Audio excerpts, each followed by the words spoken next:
Σήμερα θα μιλήσουμε για κάποιες διαταραχές προσωπικότητας, οι οποίες βρίσκονται σε ένα άλλο φάσμα, το οποίο δεν εξετάζεται συνήθως από την ιατρική, διότι συνήθως υπάρχει εντύπωση ότι κάποιο πρόβλημα είτε έχει προκληθεί από ένα μεγάλο σοκ στον εγκέφαλο, είτε έχει προκληθεί από κάτι το οποίο κατά τη γέννηση συνέβη και το κουβαλάει ο άνθρωπος μαζί του στη βιολογία του. Θα μιλήσουμε για κάποιες διαπιστώσεις που έχω κάνει εγώ σχετικά με περιπτώσεις τις οποίες έχω συναντήσει κατά καιρούς και μέσα στο Ίδρυμα και μέσα στο γυροκομείο, αλλά δυστυχώς και στον περίγυρό μου, στην οικογένειά μου, στον κόσμο γενικά γύρω μου. Θα μιλήσουμε σήμερα για την... εγώ έχω ονομάσει έτσι αυτές τις διαπιστώσεις, σαφώς και δεν έχω μελετήσει ιατρική, αυτό πρέπει να το πω, όμως αυτές είναι διαπιστώσεις που μπορεί να κάνει ο καθένας άνθρωπος με βάση τη λογική του. Θα μιλήσουμε σήμερα λοιπόν για την εξωτερική κατάρρευση του ειδόλου. Τι σημαίνει αυτό? Ο υγιής άνθρωπος έχει κάποιες ανάγκες και έγνοιες και επιδιώξεις. Αυτές είναι που αντικατοπτρίζονται στην ίδια του τη βιολογία. Όταν πλέον ενήλικας εκτεθεί σε διάφορες άσχημες καταστάσεις, θα διαπιστώσει ότι οι άλλοι άνθρωποι γύρω του δεν κατανοούν τις ανάγκες και τα άγχη του. Παραδείγματος χάρη, ένας εργοδότης, ας πούμε πάει κάποιος, εργάζεται και είναι νεαρός, πρώτη φορά στη ζωή του. Βλέπει λοιπόν ότι από φοιτητής, από το στάδιο που ο καθηγητής του έχει έναν άλλο ρόλο στη ζωή του και πιθανότατα τον βοηθάει, βλέπει λοιπόν και θεωρεί το ανώτερός του, βλέπει ότι εκτίθεται σε ένα άλλο περιβάλλον, όπου οι ανώτεροι του δεν είναι φιλικοί προς αυτόν. Λοιπόν, ο εργοδότης του δεν θα υπολογίσει ότι ο άνθρωπος αυτός θα χρειαστεί να έχει ελεύθερο χρόνο για ξεκούραση και ψυχαγωγία, εκτός από την εργασία. Θα συναντήσει ανθρώπους οι οποίοι είναι ίσως σκληρότεροι από τους συμφοιτητές του, οι οποίοι τον γνωρίζουν ίσως από μια μικρότερη ηλικία και τον συμπαθούν διαφορετικά. Θα εκτεθεί λοιπόν και σε διάφορους συντρόφους. Ένας σύντροφος που δεν θα κατανοήσει ότι χρειάζεται να αισθανθεί τη σιγουριά αυτός ο άνθρωπος, της οικογένειας, της ταλπορής και της σταθερότητας, και θα τον αφήσει πιθανότατα για κάποιον άλλο σύντροφο, θα τον απορρίψει δηλαδή, θα βιώσει την απόρριψη, αλλά με έναν άλλο τρόπο, πολύ πιο ανταγωνιστικό και ευθύ και επώδυνο, ότι δεν είναι ότι δεν μου αρέσεις εξωτερικά, αλλά εσύ είσαι που έχεις το πρόβλημα και δεν μπορείς να προχωρήσεις όσο θα ήθελα. Δεν έχεις όσα χρήματα θα ήθελα. Δεν έχεις πιθανότατα τη θέση που θα ήθελα σε μία δουλειά ή απλά ήθελα κάποιον ο οποίος είναι καλύτερος από σένα. Υπάρχει πάντα αυτός ο παράγοντας. Λοιπόν, εκεί θα βιώσει αυτό που λέμε κατάρρευση εξωτερική του ειδόλου του, γιατί δεν θα βλέπει αυτός ο άνθρωπος τις δικές του ανάγκες να καθρεφτίζονται στον περίγυρό του. Δηλαδή, ενώ εκείνος υγιής όπως είναι, θα θελήσει να έχει όλα αυτά τα πράγματα που τον κάνουν να αισθάνονται ασφάλεια, δεν θα μπορέσει να τα έχει λόγω της απίστευτης ηλικιώδους ταχύτητας, ανταγωνιστικότητας και όλα αυτά τα οποία υπάρχουν στον περίγυρο ενός ενήλικα πλέον.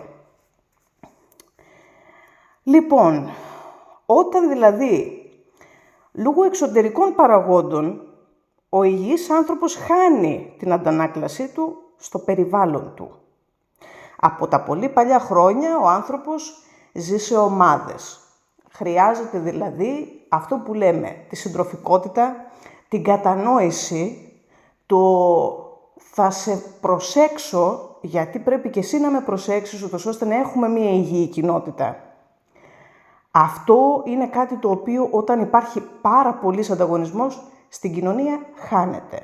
Χάνονται δηλαδή βασικά ένστικτα του ανθρώπου και τονίζονται άλλα ένστικτα τα οποία είναι αυτά της επιβίωσης, τα οποία έχω μια άλλη θεωρία γι' αυτό και είναι βασισμένη σε μια ταινία που μου αρέσει πάρα πολύ, για το πώς επιστρέφει ο νους κάτω από αυτές τις πολύ αντίξωες συνθήκες πίσω στο πολύ πρώιμο και βάρβαρο στάδιό της. Η προσωπικότητα, η ίδια ο νους. Λοιπόν, αυτό μπορεί να οδηγήσει τον άνθρωπο ο οποίος το βιώνει τις περισσότερες φορές, αν όχι όλες, γιατί εγώ θα μιλήσω για το σύνολο των περιπτώσεων, αυτών που έχω καταγράψει εγώ. Θα βιώσει αυτός ο άνθρωπος ότι βρίσκεται στο περιθώριο. Θα αισθανθεί ότι δεν υπάρχει σε σχέση με τους άλλους γύρω του. Αυτό μπορεί να οδηγήσει σε εξαρτήσεις, το οποίο το έχουμε δει πάρα πολύ συχνά, δηλαδή να συναντάμε έναν άστεγο ο οποίος έχει μία τρομερή ιστορία να μας πει και πώς κατέληξε έτσι από κάποιο στραβοπάτημα ή κάποιο συνεργάτη ή κάποια γυναίκα ή άντρα, ανάλογα. Καταχρήσεις και αυτοκαταστροφικότητα. Συνήθως οι άνθρωποι αυτοί που το βιώνουν αυτό το πράγμα, όντας υγιείς, δεν θα στραφούν στο να βλάψουν την κοινωνία. Γιατί θεωρούν ακόμα μέσα στο μυαλό τους ότι αυτό που έχουν γύρω τους είναι κάτι το οποίο πρέπει να προφυλάξουν. Έχουν δηλαδή τις παλιές ρυθμίσεις του εγκεφάλου που θα είχε ένας άνθρωπος που ζούσε σε ομάδες. Λοιπόν, αυτό παρατηρείται, ναι, στο σύνολο των περιπτώσεων. Το άτομο αυτό θα αναζητήσει την απομόνωση σε κάποια φάση. Θα θελήσει να απομακρυνθεί. Για να μην αυτοκαταστραφεί πλήρως, θα θελήσει να απομακρυνθεί. Όμως αυτό δεν θα φέρει κανένα απολύτως αποτέλεσμα. Συνήθως οι άνθρωποι αυτοί δεν επανέρχονται. Είναι σαν κάποιο δηλαδή τμήμα της βιολογίας του της ίδιας να έχει πλέον καταστραφεί μέσα τους και να μην μπορούν να επανέλθουν. Η θεραπεία με φάρμακα, θα μιλήσουμε αργότερα στη συνέχεια γι' αυτό, όμως σε αυτή την περίπτωση, ο χειρισμός ενός τέτοιου ανθρώπου, για να μην γίνει ακόμα χειρότερη η κατάστασή του, πρέπει να είναι πάρα πολύ λεπτός και πάρα πολύ διακριτικός από έναν γιατρό. Δεν μπορεί ο καθένας απλά να επέμβει και να μιλήσει με τον τρόπο που θα ήθελε, γιατί μπορεί αυτό το πρόβλημα το οποίο έχει αυτός ο άνθρωπος να ενταθεί περαιτέρω όταν το ακούσει το «έλα μωρέ και πώς κάνεις έτσι» από έναν γιατρό. Αυτό θα είναι ακόμα χειρότερο, γιατί πραγματικά θα χάσει κάθε αίσθηση του τι είναι το σωστό. Λοιπόν, πάμε τώρα στην εσωτερική κατάρρευση ειδόλου. Υπάρχει εξωτερική που συμβαίνει δηλαδή από εξωτερικούς παράγοντες, όπως είναι άλλοι άνθρωποι και κάποιες καταστάσεις όπως είναι ο πόλεμος ή η κρίση οικονομική. Και έχουμε και την εσωτερική κατάρρευση του ειδόλου, της αντανάκλασης, έτσι, όχι του ειδόλου, του ιδάλματος, του ειδόλου. Είναι η διάβρωση και η αλλίωση του οργανισμού που οδηγεί στην κατάρρευση του χαρακτήρα εκ των έσω. Είναι λίγο διαφορετικό εδώ. Αυτό μπορεί να οδηγήσει στην ακατάληπτη και παραβατική συμπεριφορά και ο οργανισμός είναι βέβαιο ότι νοσεί από τη στιγμή που αντιδρά με αυτόν τον τρόπο. Αυτό που μπορεί να ευθύνεται γι' αυτό είναι βιολογικοί, χημικοί και τεχνολογικοί παράγοντες. Τι σημαίνει αυτό? Βιολογικοί παράγοντες μπορεί να είναι όχι δικό του πρόβλημα της βιολογίας του, αλλά πρόβλημα το οποίο προέρχεται από κάποιο μικρόβιο,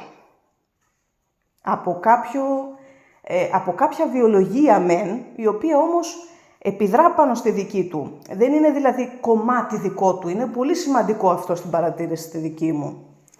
Η βιολογία αυτή μπορεί να είναι οτιδήποτε λοιπόν. Υπάρχουν οι χημικοί παράγοντες, οι οποίοι είναι από κάποια βαριά ναρκωτικά, μέχρι χημικά τα οποία μέσω της μόλυνσης, της ρύπανσης, φτάνουν σε εμάς και μας διαβρώνουν. Και υπάρχουν και οι τεχνολογικοί παράγοντες, οι οποίοι είναι από τη ραδιενέργεια μέχρι οτιδήποτε, μέχρι την ηχορύπανση που προκαλούν κάποιες συσκευές, μέχρι και κάποια σήματα τα οποία μπορεί να επηρεάσουν τον οργανισμό.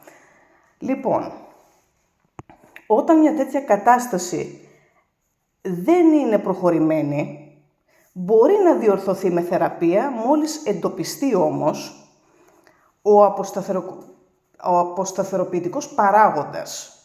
Είναι πολύ σημαντικό σε αυτή την περίπτωση, γιατί εδώ δεν έχουμε την εξωτερική κατάρρευση του ειδόλου, που είναι προφανές τι συμβαίνει και ο οργανισμός είναι υγιής, απλά αντιδρά σε αυτό το οποίο του συμβαίνει.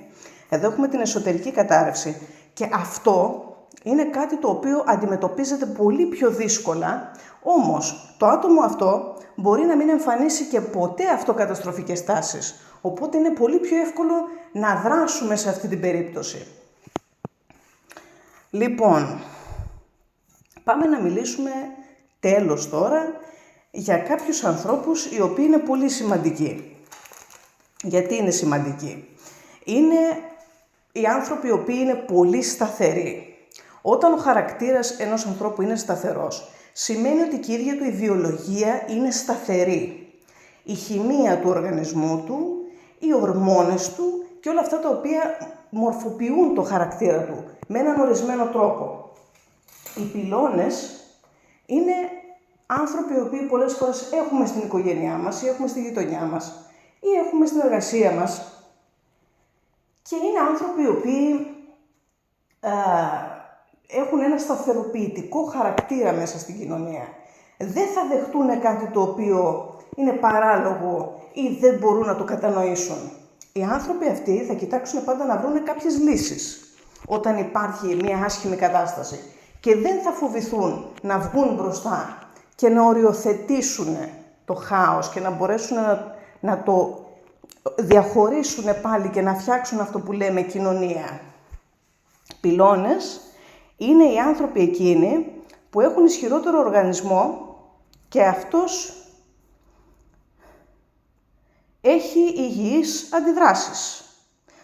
Αυτό αποτυπώνεται στο χαρακτήρα τους, ο οποίος δεν κάμπτεται, αλλά συνεχίζει μέχρι τέλους. Οι πυλώνες δεν κάμπτονται. Οι πυλώνες είναι άνθρωποι οι οποίοι δεν μπορείς να τους βάλεις σε σειρά και να τους πεις θα υποταχθείς αυτό που σου λέω εγώ και ας είναι παράλογο. Ο πυλώνας δεν θα το δεχτεί αυτό. Θα αναζητήσουν τη λύση ενός προβλήματος μόλις το εντοπίσουν και θα αποζητήσουν την κατάλληλη βοήθεια. Καμιά φορά μπορεί να είναι ιατρική, καμιά φορά μπορεί να είναι ένα τηλεφώνημα στις αρχές ή ένα τηλεφώνημα σε μια εκπομπή τηλεοπτική. Θα κοιτάξουν να θίξουν ένα ζήτημα. Ποτέ δεν θα το αφήσουν έτσι, αλλά δεν θα επιμείνουν ούτως ώστε να ζημιωθούν οι ίδιοι, γιατί κατανοούν την αξία τους. Όταν τα ίδια τα μέσα δεν υπάρχουν, π.χ. αστυνομία, νοσοκομεία, στρατός, οι πυλώνες αναλαμβάνουν να τα χτίσουν από την αρχή. Είναι αυτό που λέμε η σταθερή δύναμη, η οποία προσπαθεί πάντοτε να φέρει ένα καλό αποτέλεσμα. Αυτό θα μου πεις είναι πάντοτε έτσι. Ο πυλώνας είναι ο υγιής χαρακτήρας, οπότε δεν θα μπορέσει ούτε να χρηματιστεί, αν είναι ένας γιατρός ή ένας δικηγόρος ή οτιδήποτε, θα κοιτάξει πάντα να φέρει το καλό αποτέλεσμα, γιατί κατανοεί την αξία του καλού αποτελέσματος. Αυτά έχουμε να πούμε τώρα και θα συνεχίσουμε άλλη φορά.